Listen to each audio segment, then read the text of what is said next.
All right, good afternoon, everyone.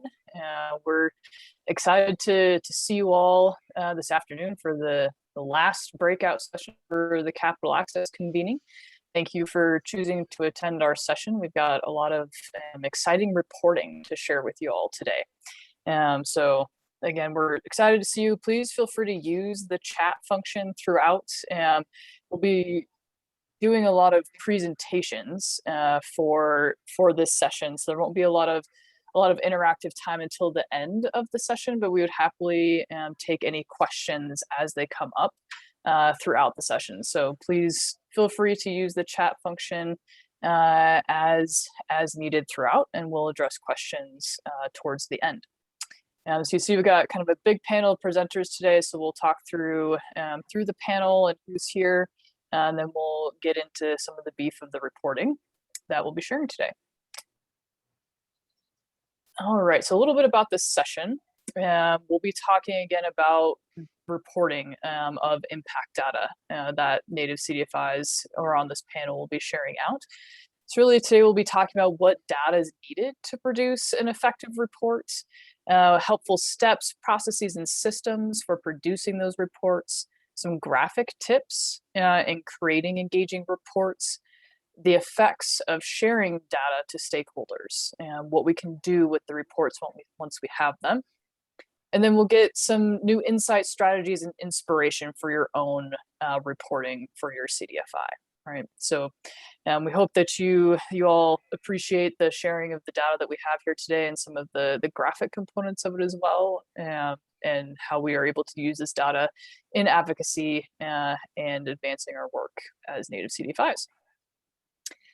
So we'll talk a little bit here about our panel. Like I said, we do have a lot of folks here with us today.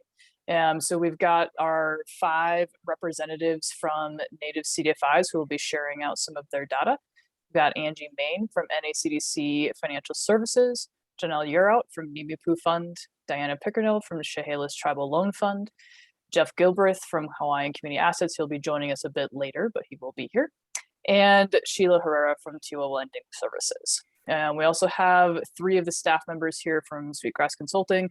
Actually, we have all of the staff from Sweetgrass Consulting here on the call, but 3 of us will be actually doing the presentation. Myself, Andrew Mader, and we have Mary Cienko and Alyssa Camp, who will also be making presentations today about data reporting and graphic design in that process. All right, so like I said, we'll get a little bit here into some of the background about data reporting, and then we'll have each of our Native CDFI partners here share some of their data as well. But I'll pass it off here to Mary to talk a little bit about what data is needed for effective reporting. Awesome, thank you, Andrea, and hello, everyone. I'm happy to be here today to talk a little bit about this effective reporting and share some kind of tips and tricks. So to start off, we want to talk a little bit around, what data is actually needed for effective reporting. And you'll see we have it kind of summarized into these 3 overarching questions that do blend a little bit into each other. And, I'm going to touch on each of those. So first off, asking yourself who the actual audience of your report is. So this can look like, if it's for a funder, maybe you want to include data around demand for a particular program or service or product to show that folks, your clients, are actually seeking those types of services. You'll also likely want to include data around successes and impacts of your current programming and operations to show that what you're currently doing is effective. It could be more of an internal reporting need, so maybe for your board and/or staff. And if that's the case, you might want to include evaluation data to show, what you're doing really well and what areas you can improve upon. So that might come from something like, a training evaluation, an annual feedback survey from your clients, something like that. That's going to be a little bit more around internal program management. So, maybe shared only on the staff level, not so much externally, but still highly effective in terms of the operations of your organization. And then another example would be, kind of just for the general public, right? So if this is a report more for marketing purposes, to get your name out there and actually share your story with your community. In cases like that, we recommend using things more like direct quotes and success stories to give that more personal and firsthand experience of the impact you're having on your clients. So that moves us in, kind of bleeds right into overall goals or purposes of reports. So I, of course, just mentioned a couple examples there, but really the goal or purpose of a report is often going to be dependent upon your audience. One kind of shared goal of effective reporting is oftentimes going to be finding that balance between outcomes and outputs. So outputs are going to be things like hard numbers, like the total number of trainings you provided, or the total number of technical assistance hours you provided. So that's awesome data and definitely necessary for reporting, but effective reporting should also include outcome and impact data. So kind of building off of those hard output numbers and showing kind of the so what, or what happened because of those outputs. So for example, how did your training impact participants' financial knowledge and confidence? They attended your training, but what happened because of it? Or, how have your services reduced the use of predatory lending? Are folks reporting using those services less often after receiving training or technical assistance from you? And then another example, have your TA clients gained knowledge in building their credit and understanding the importance of credit due to the technical assistance they received from you? So finding that balance between kind of those hard numbers and those outputs, and then building off of it and showing the outcomes of those things like trainings and number of TA sessions. And then lastly, how is this data going to be used to actually tell your story? So a couple examples around that. It might be a product demand. So looking at business demand, for instance, maybe you've had a number of inquiries or intakes come in, excuse me, where folks are expressing an interest in receiving a business loan. That can surely inform, market or product development. You'd be able to, take that data, create a report, share it back with your funders or your board, and potentially expand or even create a new business product or service because of that data. Another example coming from COVID funding, coming out of 2020, of course, that's a hot topic, but being able to share back what your organization was really able to do because of that emergency funding you provided. So who did you help? How did you help them? What impacts did folks actually experience because of you providing that emergency funding to them? And then being able to share that back with your funder and, potentially receiving additional COVID relief funds.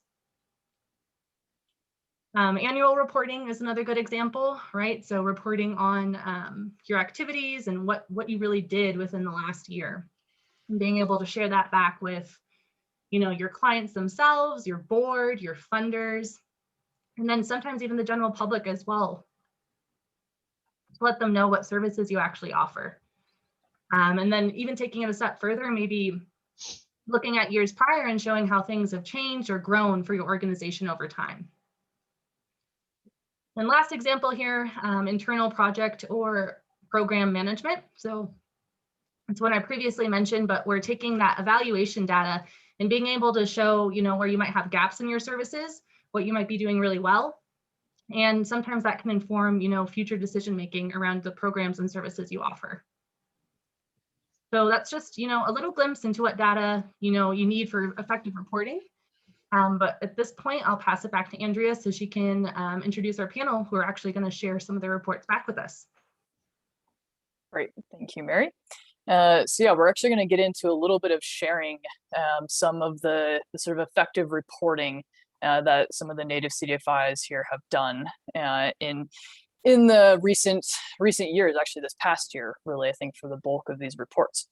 So I'd actually I'll pass it off to Angie Main at NACDC Financial Services, and I'll pull up her report here that we're going to look at. So Angie, I'll pass the mic to you, and if you want to start talking about your report, that would be great. Okay, again, I'm Angie Main, Executive Director of NACDC Financial Services. We're located in Browning, Montana, on the Blackfeet Reservation, but we provide services to the 7 reservation communities in Montana.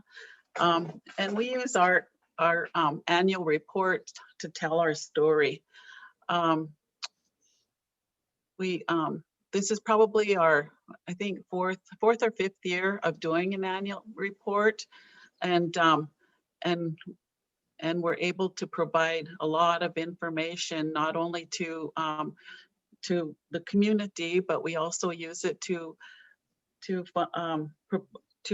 reports to funders and also to recruit more clients. You know, we're not able to do a lot of marketing because we never know how much lending capital we're going to have on hand. But this is a way to showcase, you know, the things that we have done in the past year. Last year was relatively a short year because all of our services were down about 50%, and I was worried about our annual report, what it was going to look like. But after going through, I see that that it's excuse me.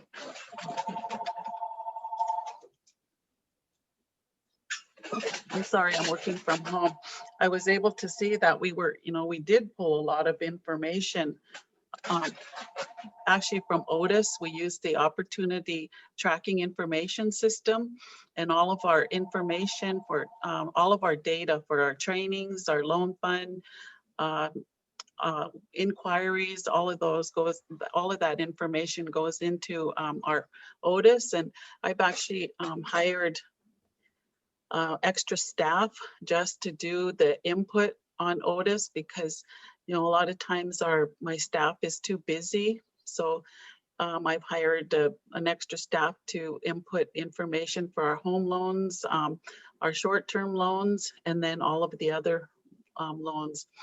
Plus, it's a way to showcase too. We do an annual art show for Native Americans in Great Falls. And this is just an example that we have here. We're able to put into our report, we're able to highlight, I guess, some of the artwork, which I think lends to the attractiveness of the whole report. And this artwork was done by Robert Martinez from Wyoming. He's one of our Native artists that participate in our annual art show. So go ahead, Andrea. I think we can go. Well, you can see more artwork too behind. Okay, go ahead. And then we have a message, you know, every year from the executive director. And of course, I've got my mask on because I think that we used our masks all of last year. Go ahead. And this, actually, I love this this chart because it has all of our loans, our short-term credit builder, consumer, ag, business, and home loans, and how much how many loans we did last year and the total amount. We have the age, employment. We can go into male and female, even down to their level of education.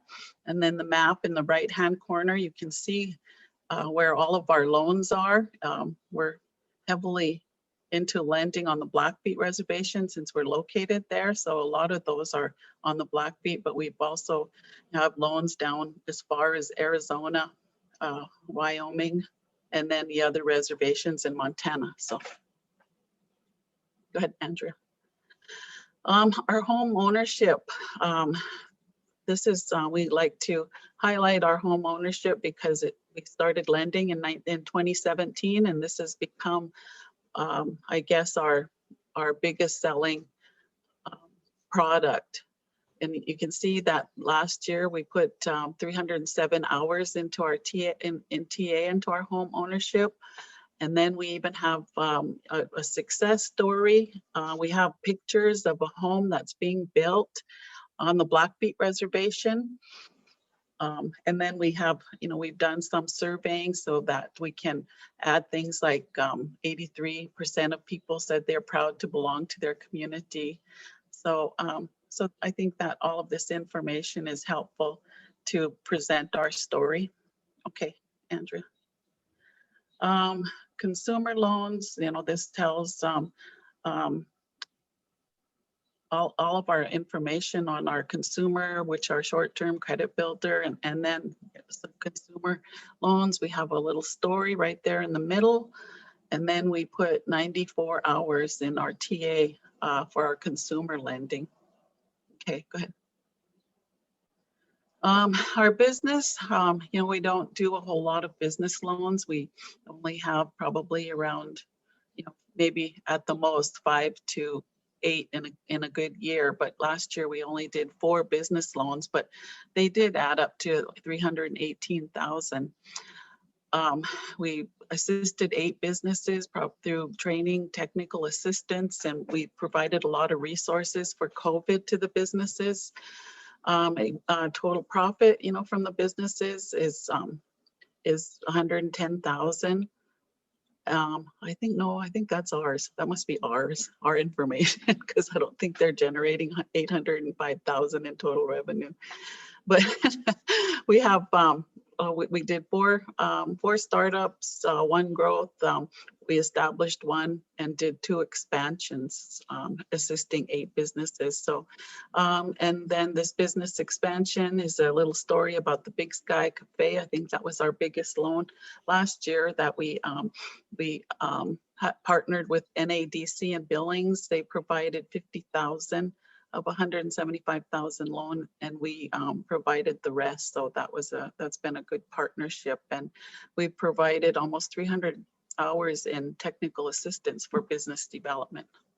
Okay. Ag, I was surprised by our ag. We did receive some funding for our ag, and so we were able to provide, and of course we have a success story in agriculture. We describe our Native American fund programs. We have both an adult and a youth from the Native American Ag Fund.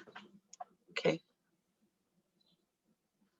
Our mini bank program, we're able to track our mini bank program, total accounts, total, and actually we can go back from 2015, to the present, and see how those have grown. Well, of course, we had a lot, for some reason, a lot in 2019. And then we have about 61,000 in those mini bank accounts. Okay. We can go back and do 7 years of impact. Our native cash, we're tracking our native cash program. And we dispersed, from our native cash program about over $1.5 million from the very beginning of our lending for short-term loans. And these are for powwow loans, Christmas loans, school closed loans. We do all that. So, okay. Loan volume by year and type, we're able to track for every one of our products. Okay, go ahead. And then we put our audited financial statements to show our financial growth through the years. As you can see from, from 2014, where we were at 533,000 in liabilities and net assets, and we're up to 6.3 in 2020. So I think that too, this annual report also helped us too when we were applying to be a HUD 184 guarantee lender. We had to get insurance, bonding insurance, and they wanted information on the organization, how many loans we did, all this stuff. So I just sent them our annual report, and it sufficed all of their questions. So we were able to get our bonding insurance. So. So it does have a lot of use. We send it to funders for when we have to do a report, I upload our annual report for that, for the previous year, of course. And then, so you have all that information available. We will be handing out this annual report, our 2021 annual art show in Great Falls. It will be August 19th through the 22nd. So we'll have a stack of our annual report that we'll hand out to the public and hopefully potential funders, potential clients. So it just serves many uses for us as an organization. So thank you. Thanks, Angie. Can you tell me a little bit before we move on? I just have a quick question for you. You said that you use OTIS to produce this data, but also, what else are you providing in order to make this report happen, and how long does that typically take you from a staff side? Well, it takes, of course, everybody being busy, it does take a few months to, be able to get all of the information to Sweetgrass, because each one of our, they're tracking all of their own information. They're pulling it from OTIS. They're, pulling, gathering success stories from from our clients. So yeah, I mean, it takes a good, probably what, 3 or 4 months to put it all together until we get this, finally, this finished product. Mm-hmm. Great, thank you for that.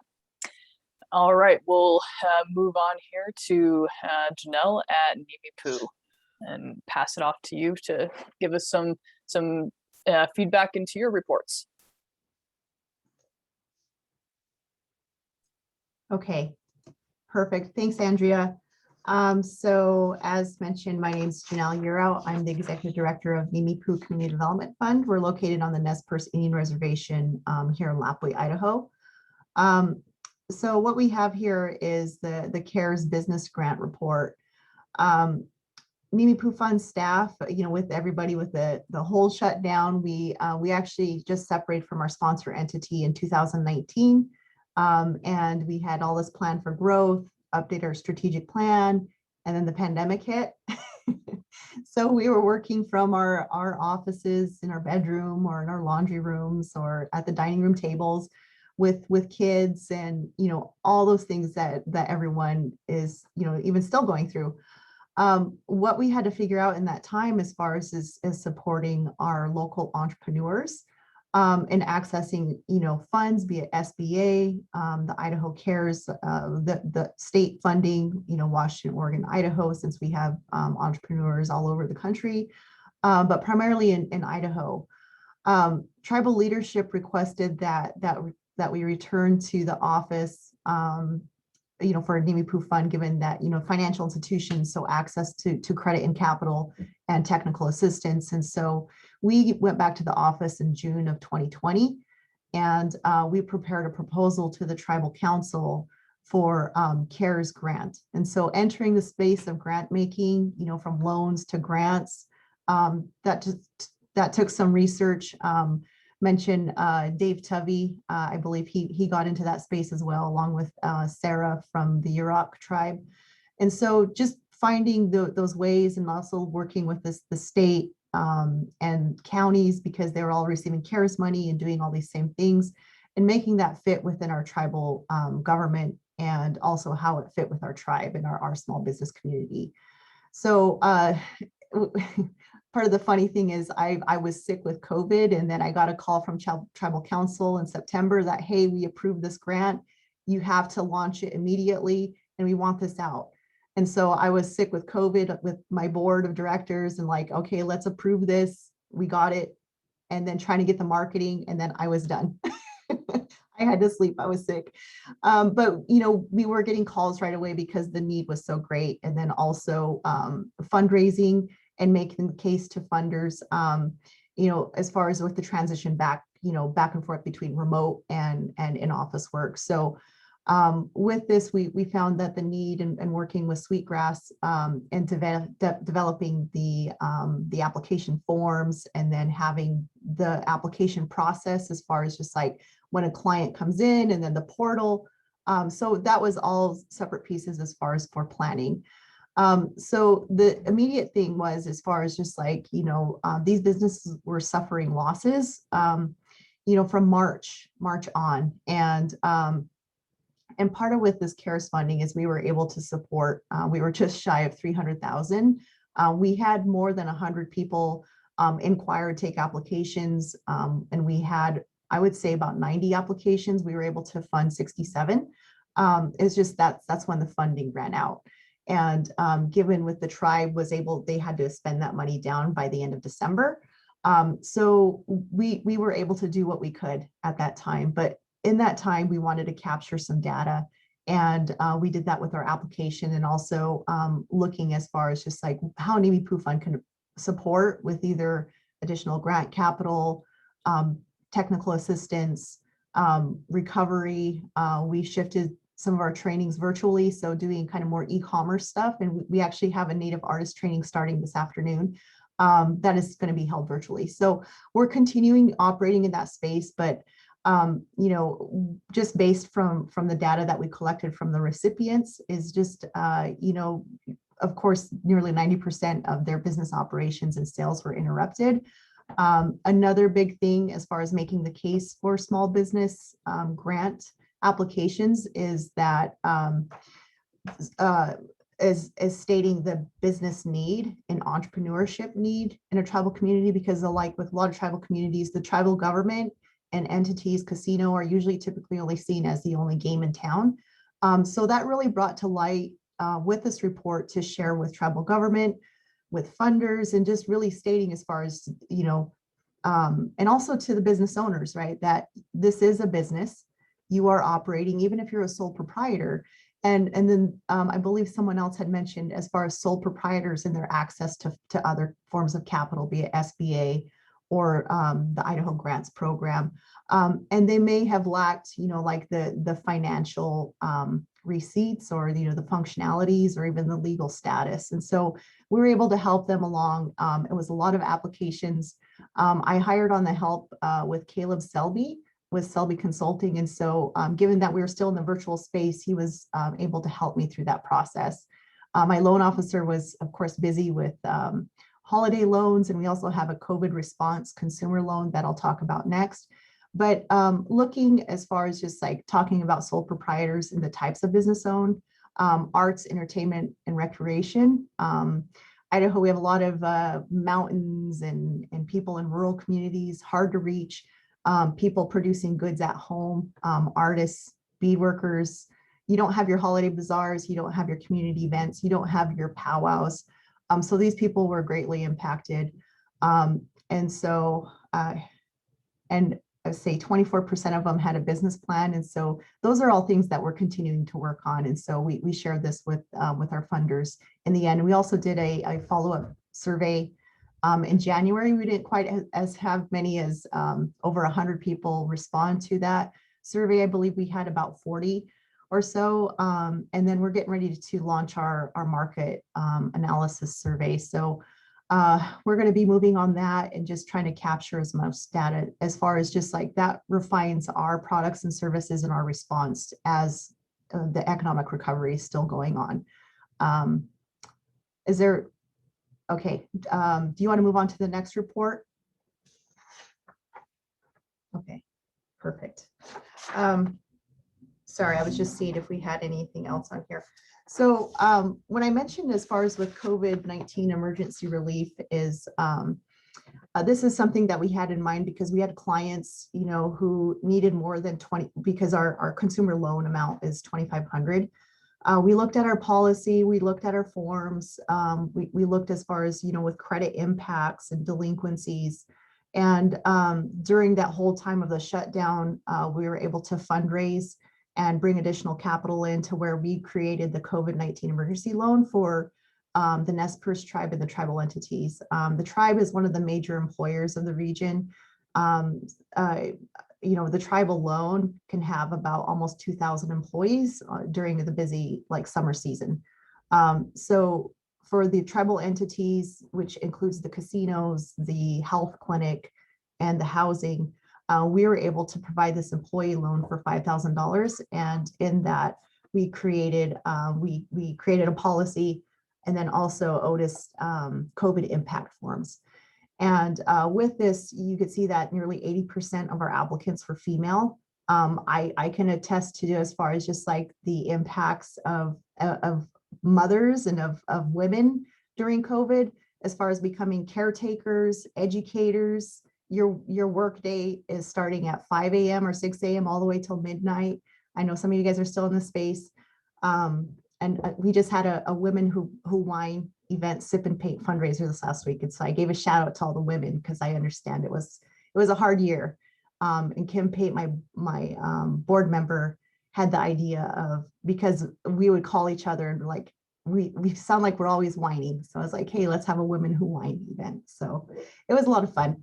But back to the report is just, you know, we were able to deploy this and it was going out the door. And with the data that, you know, and we're still offering it, is that, you know, there's increased cost of living. Some of these women, I know it's noted as far as just like 32% are single head of household. And others are married, but they're the ones that are buying groceries. They're handling things and paying the bills. And we've seen an increase as far as access to predatory loans again. So we were doing debt consolidation, and the timelines for this was like they needed the money now, or they needed it yesterday. And this was before, as far as just like other funding opportunities were available. Be it like the tribe did a per capita distribution early from the gaming revenues, even though the casinos were shut down. And then it was also kind of before and during the stimulus payments from the federal government. So there were other funds that were coming in. People were kind of starting to transition back to work, but of course there was also increased stress for a lot of these people. And so those are the things that we were able to capture. We still have some of this COVID data on our loan applications because we wanted to see the continued trends. What are people going through? What is the access, you know, as far as just like, are they able to access their basic needs? Because during this time frame, I mean, that's during the whole toilet paper crisis. You know, here at the local store, there are people from out of state, out of town that were coming in and buying all the toilet paper. So, so there's, you know, limits and, you know, just people having those stressors as far as just like how to put food on their table, how to get those basic necessities, and just, you know, figuring out as far as how they're going to make those ends meet. And then especially during the time of when, you know, with forbearance or time when rents weren't being collected, as things are ending, you know, with the time where they do have to pay for it and they're just like, I don't have the money to pay for this. So we're able to answer that call and to help them with financial coaching and education.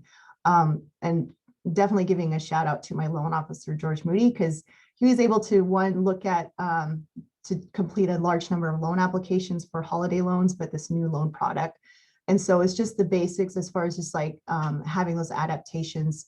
And then again, with the OTIS data, I mean, we started in 2018 and we had an AmeriCorps Vista member come on to just enter data. And that was their job. And now we have a staff member who is entering data and being trained by Sweetgrass.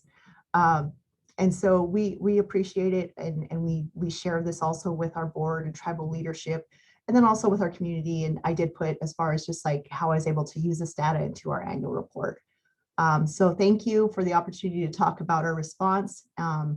We're continuing to gather and to figure out as far as the best ways to capture, because I know our tribal communities can be over-surveyed, but you know, I want to have them to provide an opportunity as far as just like how we're consolidating debt, we're keeping those gains as far as just like if they're saving for a home or their business or they're in recovery, let's try to figure out how we can support those needs. Thanks. Thanks, Janelle. I have one follow-up question for you about this. You said that you shared both of these reports with funders and with the tribe.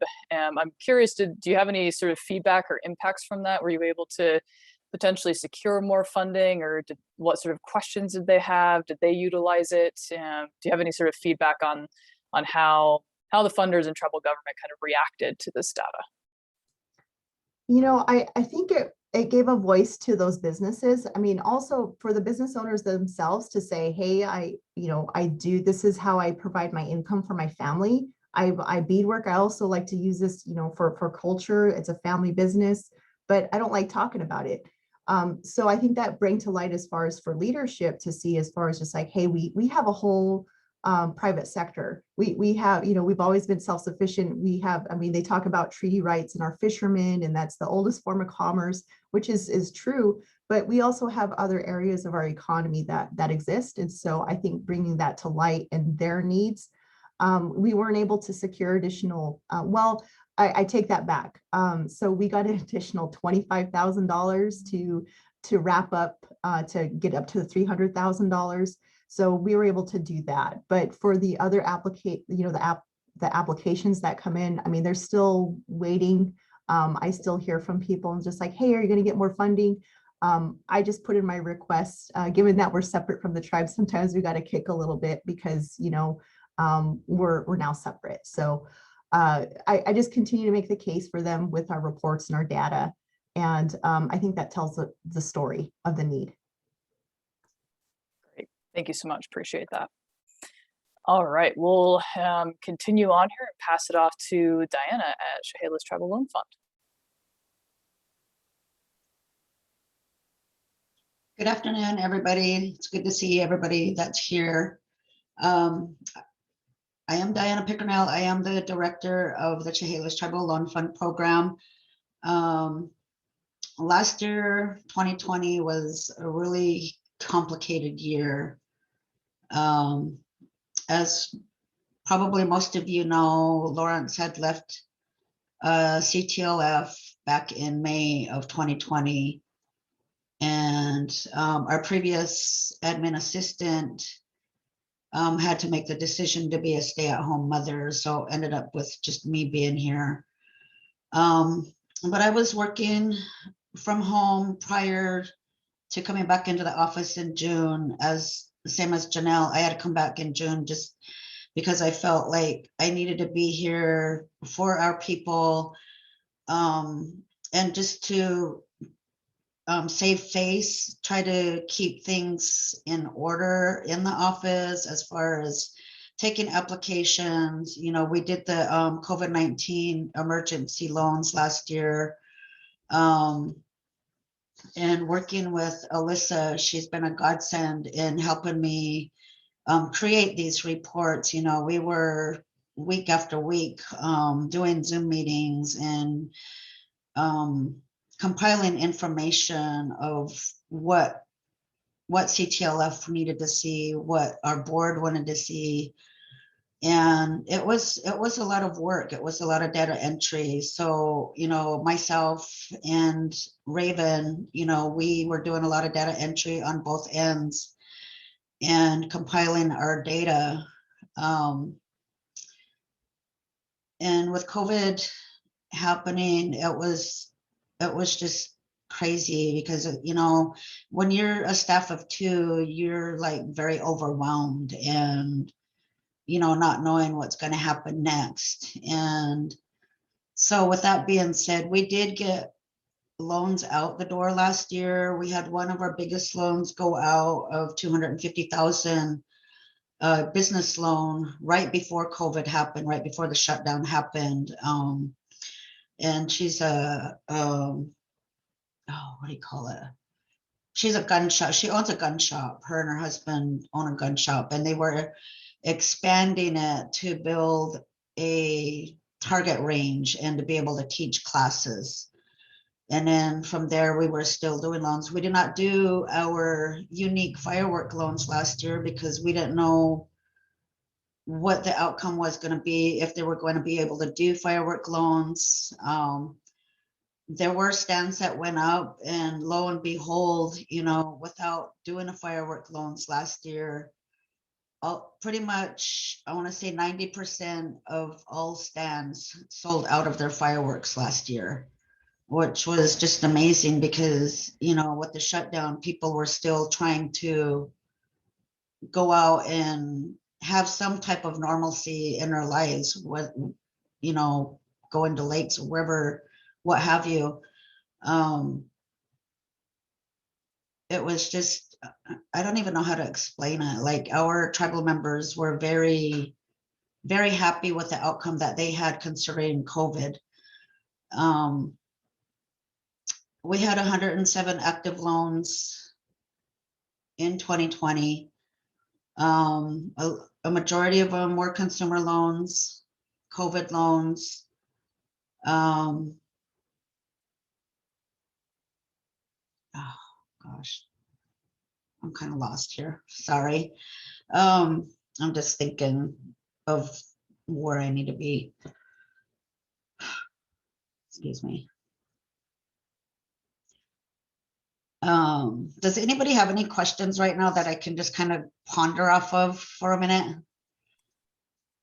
Yeah, Diana, actually, I do have a question around the graphic here. You know, there's a lot of data, right, Yes. that you're sharing here. Is there anything from this that you found to be especially helpful when, you know, if you're having conversations with the tribe or with funders or even with community members? Is there anything from all of this data here that you really kind of point to more often than other things? In the current day as of today, we are having a lot of people coming in and asking for home loans, and you know, their current housing situation. You know, a lot of our tribal members live in HUD housing and are seeing a huge increase with their HUD housing, which is supposed to be low income. But when you have two working parents, and it's supposed to be 30% of your income, they're looking at paying anywhere between $900 to $1,100 a month for their rent in HUD housing. And with that being said, we're having people that want out of HUD housing. They want to be able to go purchase something of their own. And I am trying to figure out how I can implement a home loan program underneath the CTLF umbrella. And you know, I understand it's a process, and having a staff of two. And our board member, we have a board member who is a mortgage loan officer. I don't know if it's like if it's a head-to-head push, or if she's just not seeing it in a positive outlook. I, for one, myself, am one that would like to be able to help my tribal members because it's a huge need out here. I want to say probably maybe about 70% of our tribal members are the working tribal members. So, you know, you can't say there's not a need for jobs, because there are a ton of jobs out here. We have our casino, we have C-stores, we have our administrative buildings, we have trainee programs out here. You know, so there's no lack of jobs out there. It's a lack of homes. We definitely need homes out here. Our tribal members want to buy homes. And one of the challenges that we see is when they go to apply, they're either needing to repair their credit, build their credit, or they cannot come up with a down payment assistance. And so I want to say earlier this year, we had one tribal, I had talked to my board and I asked, you know, can we use consumer loans for down payment assistance?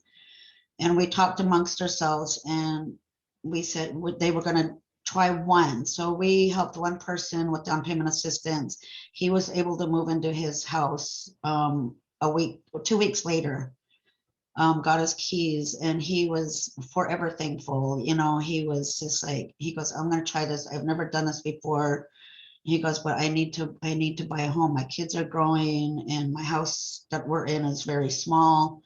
And so, you know, he's been phenomenal in making his payments. And for me as a tribal member, as an employee of CTLF, that made my heart just feel light. Like there was something that I was able to do to help another tribal member, a fellow tribal member. And so with all this data, looking at the numbers, you know, I looked and looked and looked, and I'm just like, you know, I'm feeling on my end, like, I'm not doing something. But seeing everything that's on these papers is like, we are actually doing something. We are actually making a difference with the CTLF, with the Native CDFI program. And if it wasn't for my fellow cohorts and OWISTA and Craft 3 and Sweetgrass Consulting, I really don't know where CTLF would be at today. And my hands go up to every one of you. Because if it wasn't for you guys, I don't know where I'd be at right now. Can you go to the next slide? Yeah, Please. to the business demand one, is that Yes. the one that you want to show? Okay, 1 second here, let me get it open.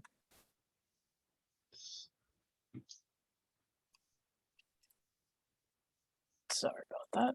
Had them all open, and then that one got closed somehow, so I apologize. Get it open here for you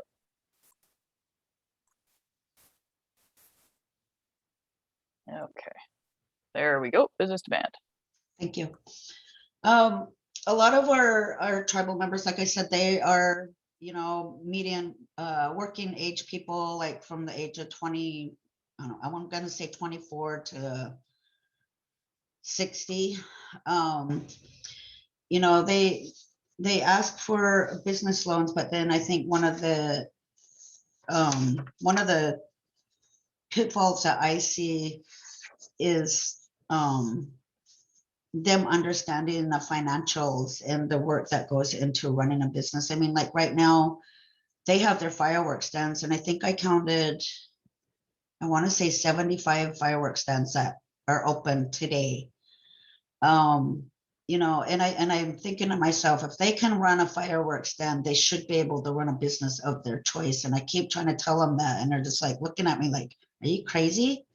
And I'm like, "No, I mean, like, what do you want to do? We've got we got family that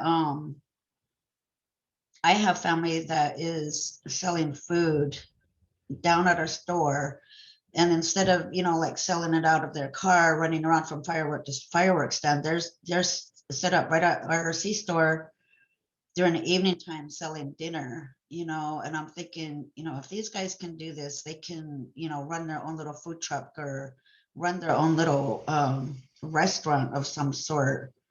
But it's just like I think they think that they're not capable of running a business.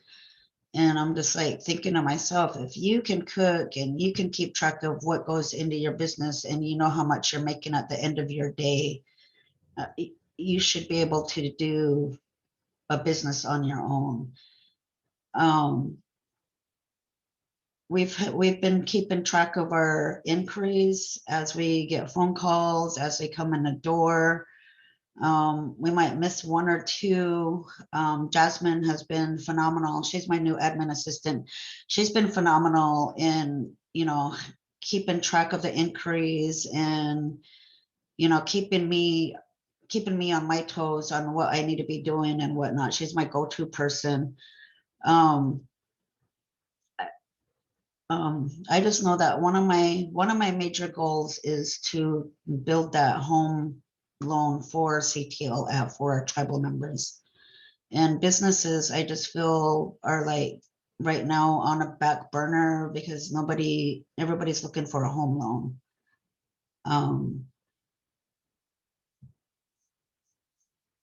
I think that's all I have for right now. Great. Thanks, Dana. You've definitely got some really powerful data here to show that demand. You know, I just wanted to throw out, you know, you were talking about all of that housing need and housing demand, and this whole section here in the far right is just accentuating that, right? That, you know, you've got 30% of your population is renting, and of those who are renting, 100% of them want to purchase a home, right? So you're definitely spot on with thinking about that home lending product, and the down payment assistance being one of the top things that they need to get a home, right? So it's just really great to hear you tell the story and have the data really accentuate that and back it up, and similarly with the business side as well. So thank you. Appreciate you sharing your story. We'll pass it off here to Sheila at Two-Way Lending Services next.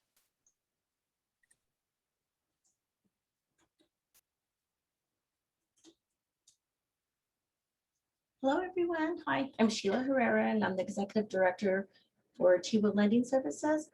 We're located in the village of Pueblo Isleta in New Mexico. And we're really excited about our 2019 and 2020 annual reports.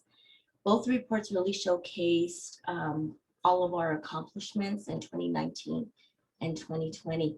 Here you can see road closed, the story of our whole year of 2020. We were working from home and we had barriers and just getting the contractors and closing on different loans. It was, it was difficult. We did a lot of things, everything by Zoom.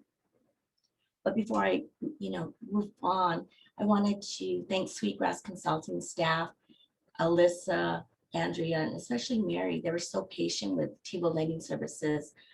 We were working through COVID-19 and all the uncertainties that came with it. We were also we were also implementing a new software system, Townhome Solutions and OTIS.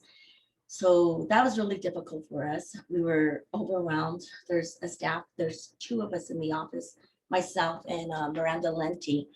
And we were overwhelmed trying to, maintain everyday business. And not to mention trying to figure out what we're going to do with our first 2019 annual report. I wish you could see our 2019 report as compared to the 2020, and you would see a big difference. We had some hiccups at the beginning. The design, I think abstract, the colors, the fonts, we didn't know what to expect. We didn't even know what we wanted, what we were going to showcase. We just knew how important, we needed to get pictures and success stories. And I think we were just overwhelmed with gathering all that information because we had never done an annual report before.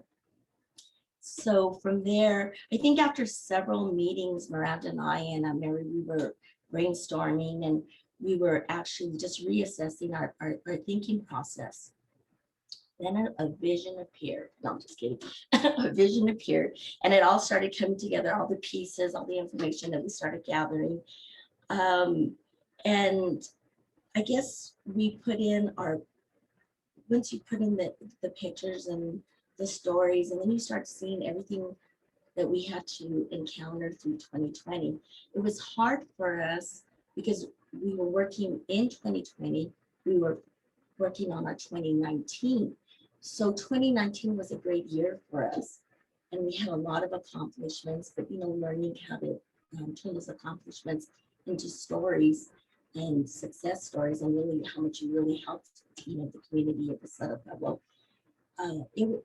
It was hard to focus on because we were living 2020 and all the setbacks that we had. It was hard to really focus on all the accomplishments that we really did in 2019. So I think at that point,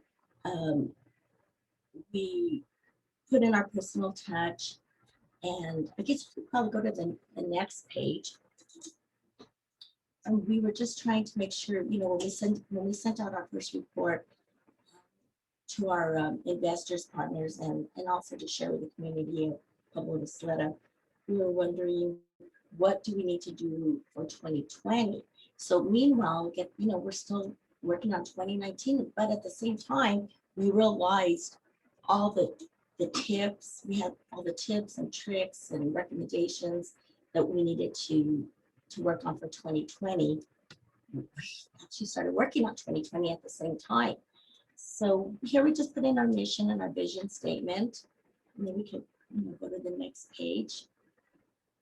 And here we really wanted to capture, in our 2019 report, we had pictures, and it was mainly of the church, but I think our pictures in this report really showcase all of Isleta.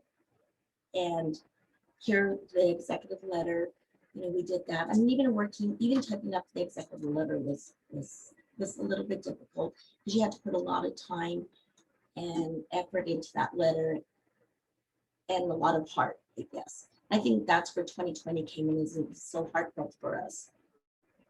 We can probably go to the next slide, but doesn't that look pretty, that picture? And then here's where our numbers come in. And I guess the tips and tricks and suggestions that I wanted to make for anybody that's planning to do an annual report is planning ahead. Once you start planning ahead, then you start thinking the first time you're looking at your design, and I think at that point you're thinking, what are we going to do and how are we going to showcase 2021? And this is where your data input is so important. That's, you can't stress how important the data input is. And this, kind of is the breakdown of the homes that we closed, the average credit score, how many were actually veterans, and the disability. I'll go to the next one. Then you can kind of see our picture on the bottom of the community. And then we also designed, we thought this was really important as part of doing home loans. We wanted to actually put in the homeownership process. So actually Miranda created this and we actually just did all the steps of obtaining the home loan on this other Indian reservation, because there's a lot of steps.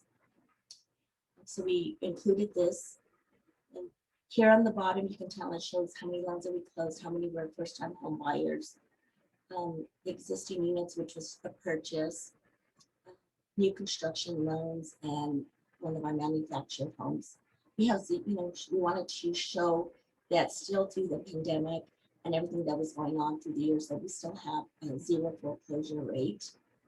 And here it shows a picture of myself doing a Zoom closing. Most of all our closings were held via Zoom, and we were assisting Amber Rose Merculio in this Zoom closing. So you go to the next slide.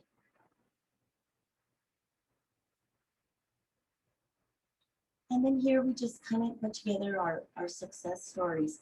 And I think it's so important. Another tip is as you're closing on your loans, and I think as I went back and I reevaluated all the borrowers, I always feel like all our borrowers are successful.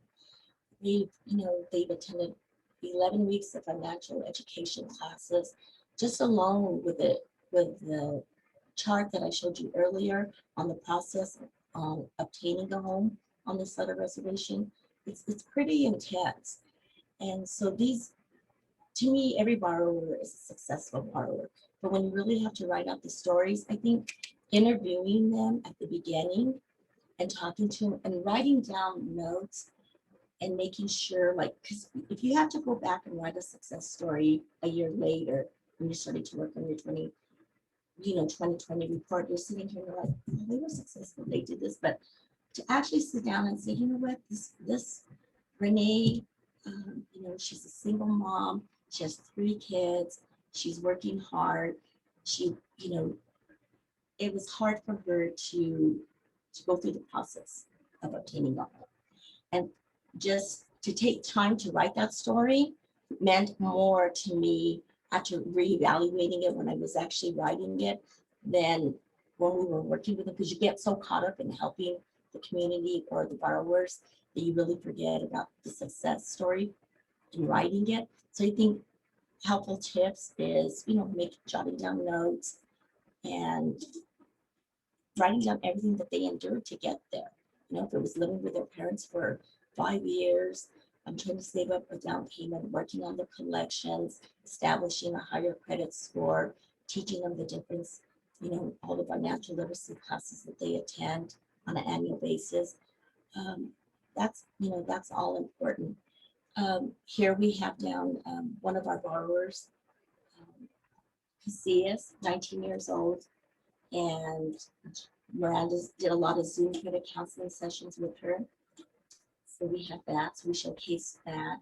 And then just kind of looking at we're thinking about the pictures. I mean, pictures say a lot, and numbers. And what are the investors? What kind of impact are we going to make with our investors? What do we want to get out of this annual report? And what kind of feedback do we want? And what's going to happen because of this report? So if I was an investor, what would I like to see? Well, of course, pictures, success stories.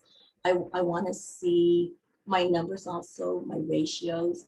maybe more charts, add charts, maybe show our growth from the years that we've been in business. You know, now we've only done one annual report, and that was in 2019. This is our second one.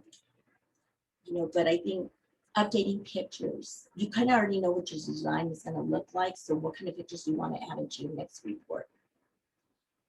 Get updated pictures from your staff and the board, because that takes a long time just to get updated pictures from your staff and your board of directors is time consuming. I still haven't received them. So we're working on that probably for next year, but we're, you know, that was one thing. And then also on the pictures, you know, make sure that you get permission from your borrowers up front that you can showcase their home and add them to the pictures. Because this report you want to be able to share, like maybe on your website. We're going to add this to our website. So we thought maybe we'll take off our financials, because that's something that we don't really want to put on the website. But we can, if somebody really wanted to know, they could actually go through IRS and pull up our financials. But we did take off our financial statements, and we're going to input that on in our website. You know, a lot also. So, you know, we talked about success stories only till the end. And I think any other tips that I was looking at is probably just, I mean, now that we're working on our 2021 report, what pictures are we going to add? I'm already starting to kind of, you know, work on our ED letter, you know, taking notes. I've already started working on success stories and getting new pictures for the staff and the board. I'd like to do maybe add some more charts with like the growth ratios, deployment ratios. A lot of the investors that I talked to, you know, they ask for most recent like impact report. Then they want also your most recent annual report. So if you can combine your impact report with your annual report, I think that'll show a lot. By adding those numbers on there. And I don't know, maybe should we put something like a debt schedule in there? Is that something that we want to add in our annual report? So those are things that I'm thinking about for next year. Maybe we'll add an organizational chart. But I think that if we can kind of, all these things that the investors are asking for us up front now, and we're borrowing money or getting grants, I think the annual report is the best thing to submit to them. And I think, and it makes you proud of all of your accomplishments. And when you have to look back on 2020, yes, it was uncertain, it was full of uncertainty. We made it, we did it, we're already in 2021. And that alone is just a success story. And in alone, you know, that's a success story. And, you know, thank you for letting us share our annual report. And we wish you all the best of luck in your Thank you. Thank you, Sheila. Really, really great. Some really great takeaways there. I definitely really appreciate your forward thinking. And you know, when you're doing work on a current annual report, for, you know, the first 3 months of 2021 here, I've been thinking about 2020, but as you mentioned, thinking to the future for your 2021 report is such a great suggestion, right? Is to sort of keep on track of that, so you're not, you know, sort of scurrying when it comes to the beginning of 2022 to try to remember everything that happened in 2021, right? Yeah, that's a huge takeaway, and doing some of that comparison over time as well, I think is really valuable. So thank you. I really appreciate your presentation and tips. Those were super helpful. Thank you for all your support. We could have done this without you. Thank you.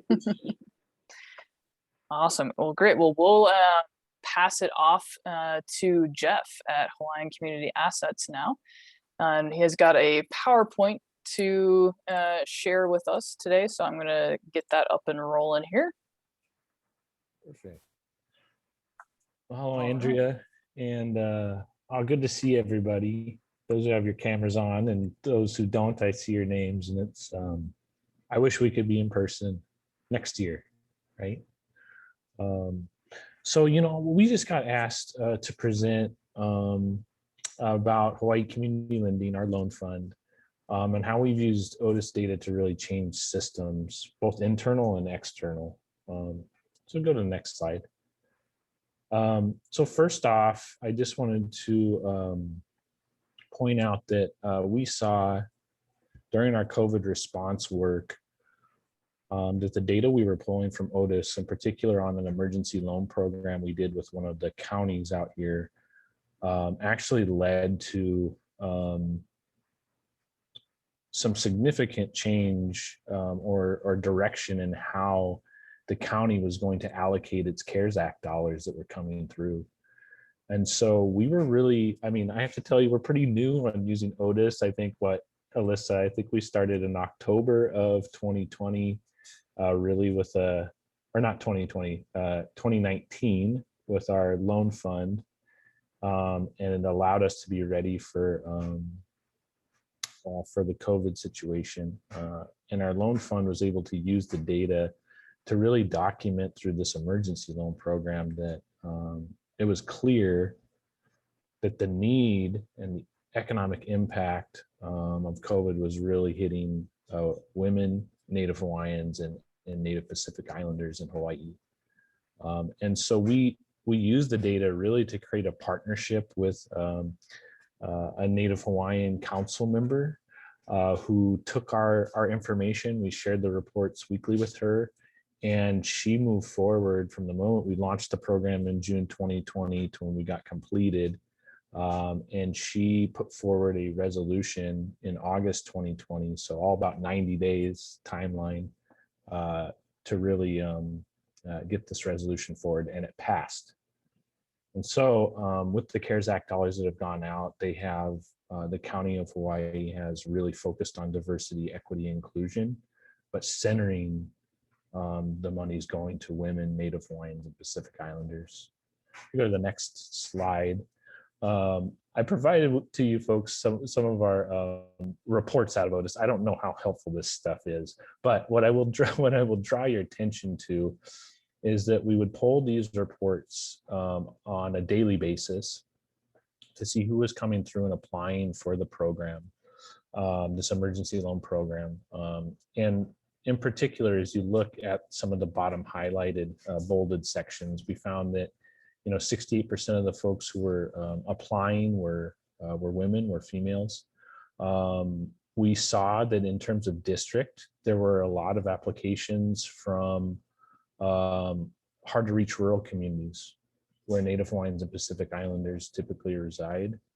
And if you take a look at kind of the middle bottom part of this section, you'll see 38% of those who applied were Native Hawaiian and 8% were Pacific Islanders. So close to 50% were Native Hawaiians and Native Pacific Islanders.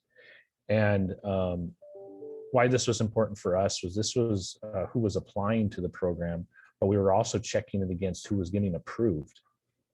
And so we were making sure, because we were doing the work of the county, it wasn't just focused on Native Hawaiians as we're used to. And so we wanted to make sure that we were proportional, right? That we weren't just having a lot of applications from Hawaiian community or Pacific Islander community and then dropping off on the approvals. So we saw proportional number of applications that got submitted to what got approved. So that told us our team was doing the good work and that the program was addressing the needs as they were in the community. And so this was something we really used internally, but allowed us to get data out externally to our council member partner who really pushed that resolution I shared previous. If you want to go to the next slide, Andrea. So not only are we using the reports in OTIS to, to really, strengthen and change systems externally, but it's really been an amazing tool for us internally. And so what I have for you is that we have a client intake report. So our organization is actually two organizations. It's Hawaiian Community Assets, which is the parent corporation, and they do all of our development services. And then Hawaii Community Lending, which is our loan fund. And so we actually work together inside of OTIS, and allows us to case manage and manage files together. But as you can see here, this intake report tells us, if you look at the second column, who each of these intakes are assigned to. And when there's none in those columns, we know those individuals haven't been touched, they haven't been assigned to someone, and they need to be. So they need to get attention, and we need to work them through the process. As they work through that process, then they can be available and have available products.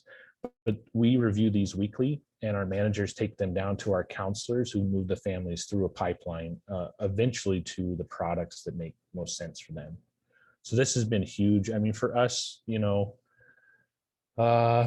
close to about 3,000 individuals annually come through our programming, 80% of those being Native Hawaiian. So it's, a lot of development services and not as much product, but, a lot of development services. So you can go to the next one, Miss Andrea. And then, really looking at how is what we're doing making any difference for the families, right? And so we pull a financial assessment, which collects all kinds of baseline information about the families, demographics, their housing situation, their income, savings, credit scores. And so this assessment, we use this and we look at it with our managers on a weekly basis again, just to see, okay, how are we changing and improving the lives of the families we're serving? And so the next slide actually shows a little bit about what happens once we provide those interventions. So if you can go to the next slide for me, Andrea.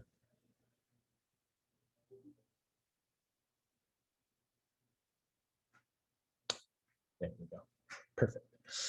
So while we have the baseline data, we also, every time our counselors meet with a family, they update that assessment. And so you can see highlighted in green, we do a little bit of analysis that just shows, okay, how much has their income changed or their savings since the last time we saw them? How has their asset situation changed? Or in red, what's happening? How are things getting worse potentially for the family financially, and what can we do to kind of resolve that situation? And so not just talking about outputs and the 3,000 individuals that come through our doors, but how our development services and our products really improving their financial capacity. And we focus on getting folks into renting and owning homes.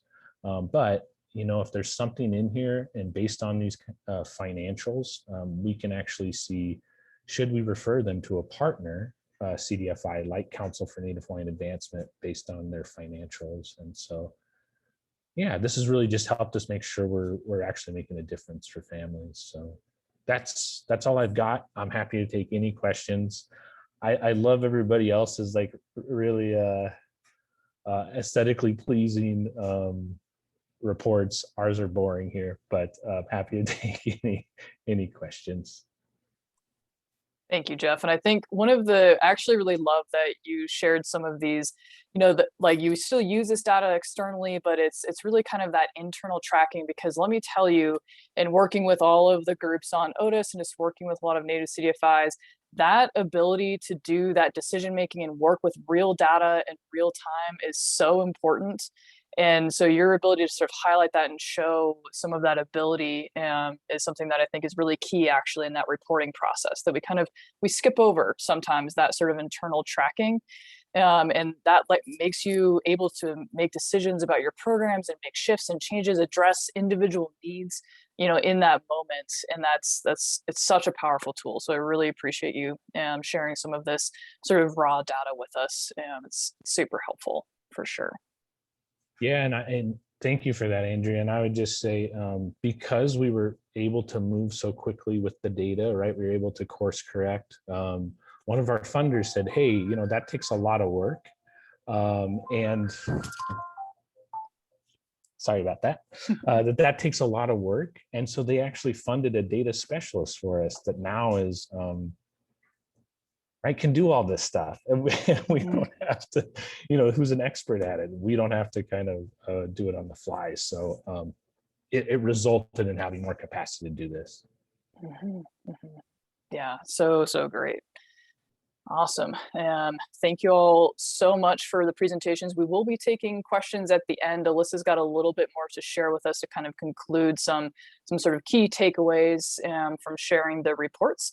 But we'll let her present here for a minute, and then we will start taking more direct questions. And like I said, if anyone's got questions to put in the chat, feel free to do that, but we'll open it up and people can unmute and everything here in a couple minutes. So I'll pass it off to Alyssa and get back to our original PowerPoint here. Awesome. Yeah, thanks again, everyone, for sharing. You all can see the difference between different types of reports. As Mary mentioned at the beginning, like depending on the audience and the purpose of the report, they obviously can look really different.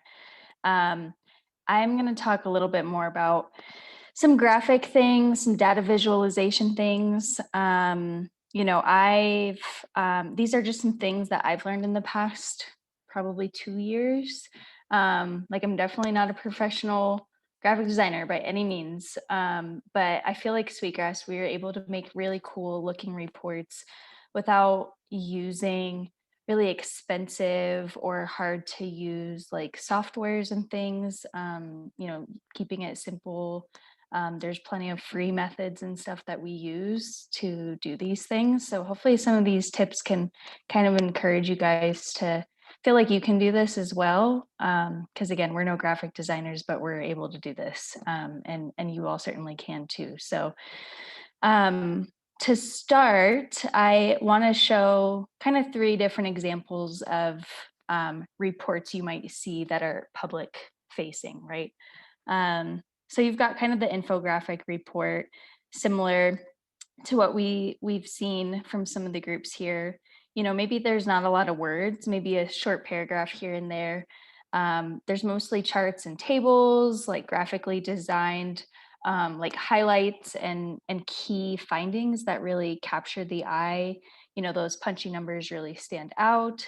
So in that way, it's more of like a snapshot style report. They're really good, like little marketing flyers and things like that. Quick little things you can pass out at a board meeting, you know, hang it on the wall for a little bit of encouragement or whatever. And usually they're pretty short reports, these infographics, you know, like 1 to 4 pages max, right?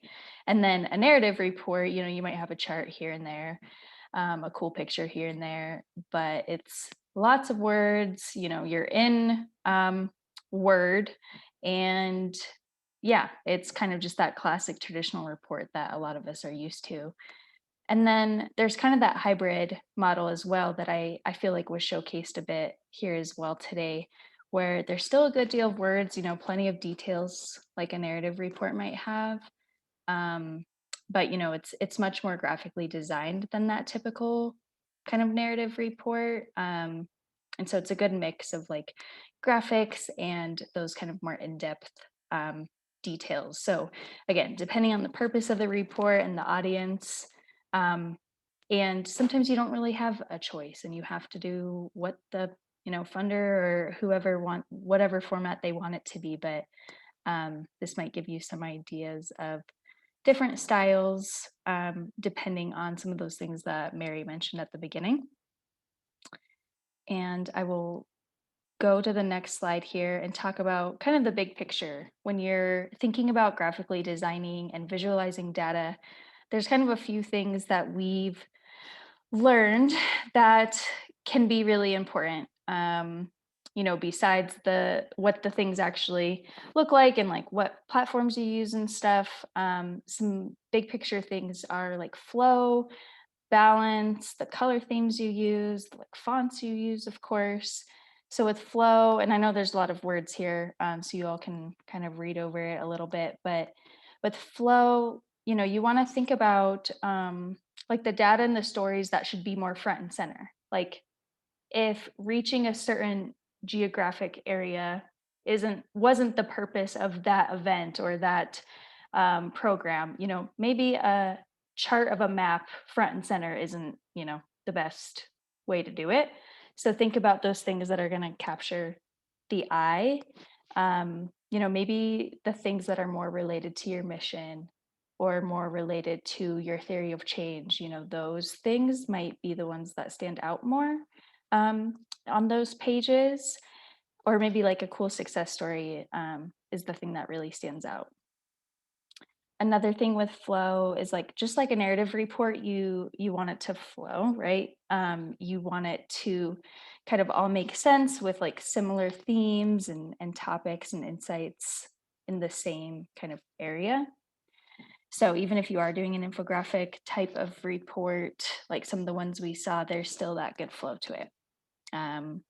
With balance, of course, you don't want to cram too much on there.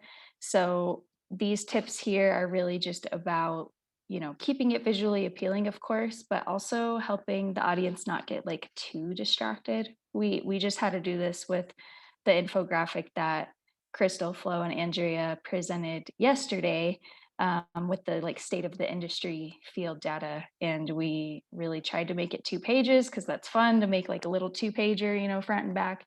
And there was just too much. And so we made it 4 and it looks a lot better now.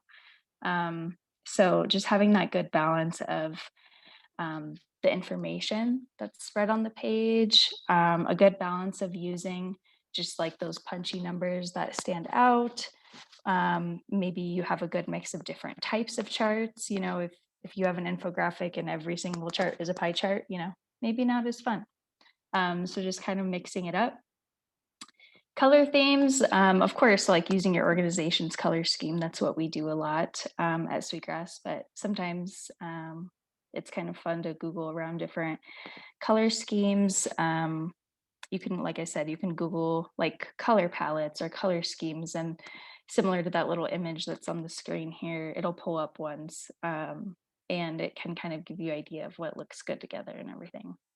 We've found that 4 colors is kind of the sweet spot. Again, with balance, if you have like, you know, every color of the rainbow, it might be a little bit distracting, but sometimes it works. Honestly, that it just sometimes it works. So just feel it out.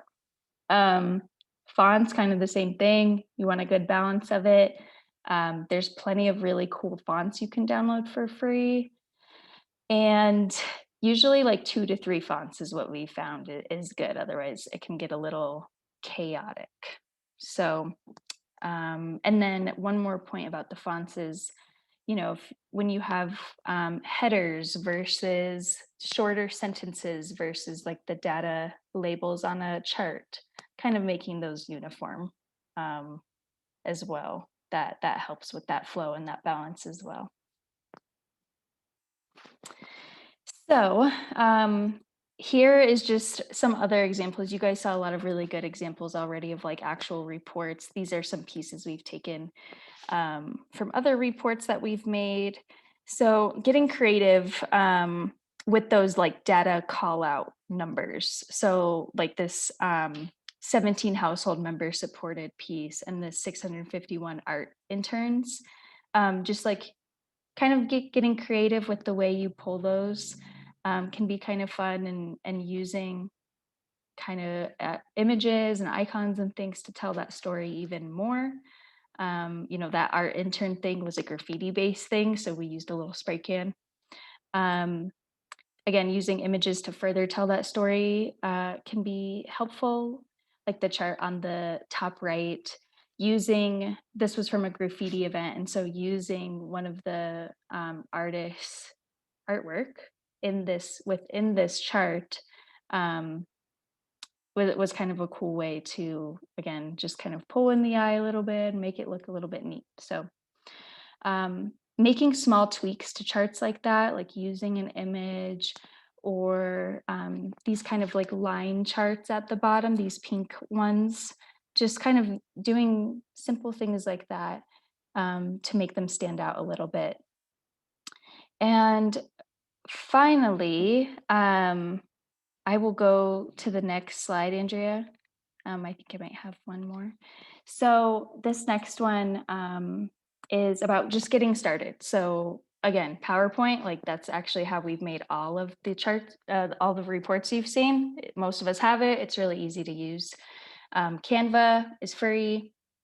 And then mimicking is what me and Andrea especially have found has been really helpful. If you see a report or a chart you really like, just try to recreate it. And that's been a helpful tip as well.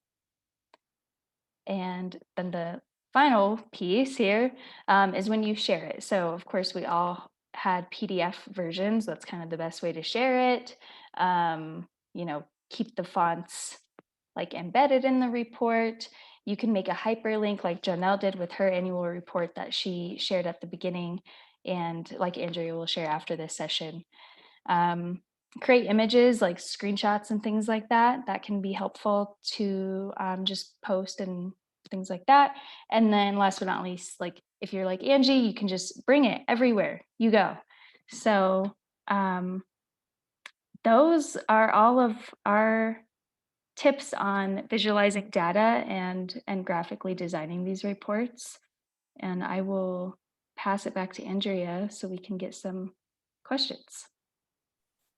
Great, thank you, Alyssa. So we've got, about 4 minutes left in the session. So I just wanted to sort of open it up and see if anybody had any sort of concluding questions, any concluding remarks from our panel as well. So at this point, if you all have anything you want to say, you can type in the chat, you can unmute yourself and ask or make a comment. So I'll just kind of give you all a moment to think about any questions you might have.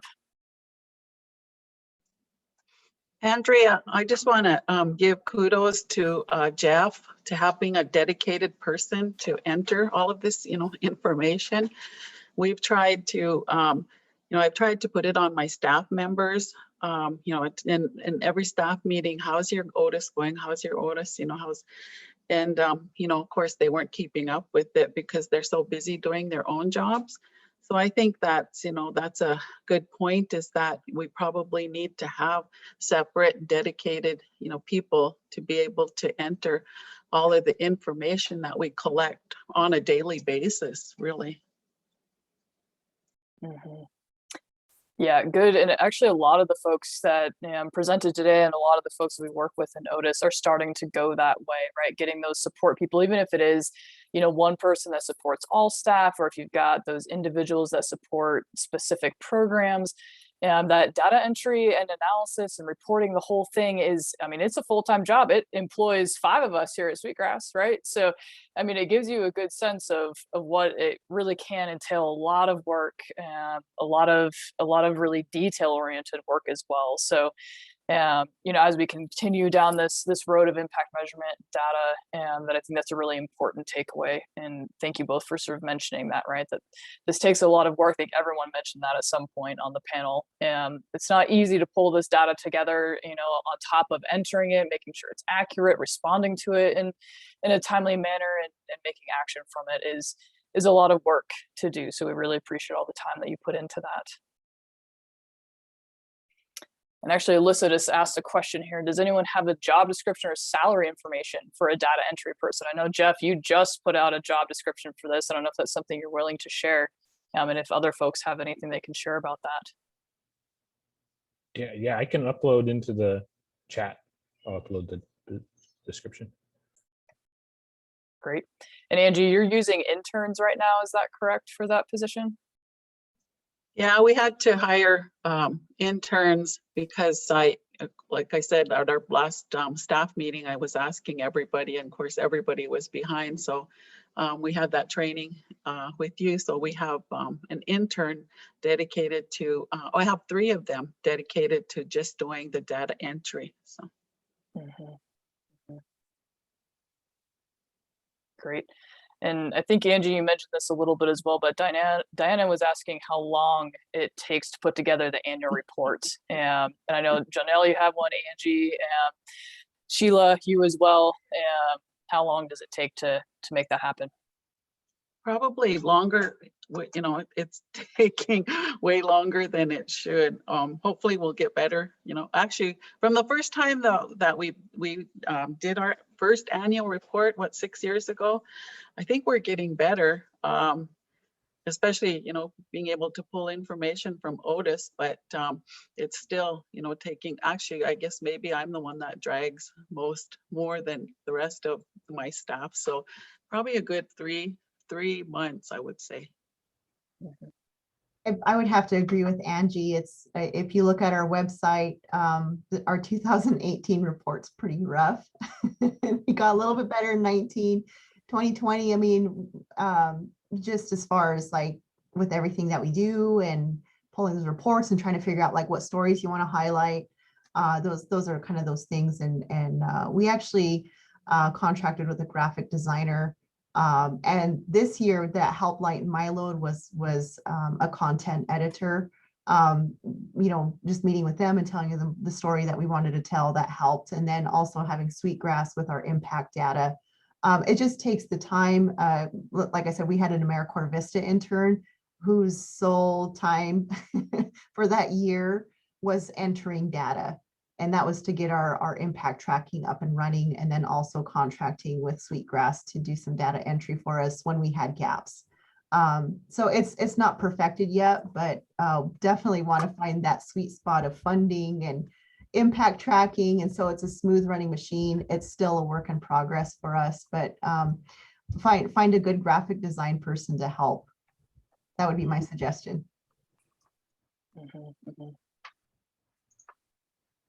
Great.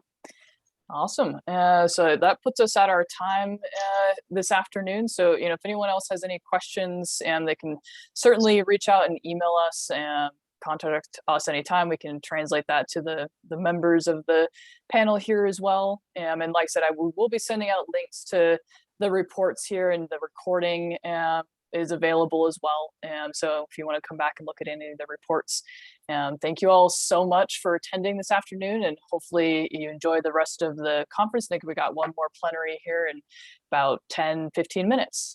So thank you all so much. Appreciate your time today.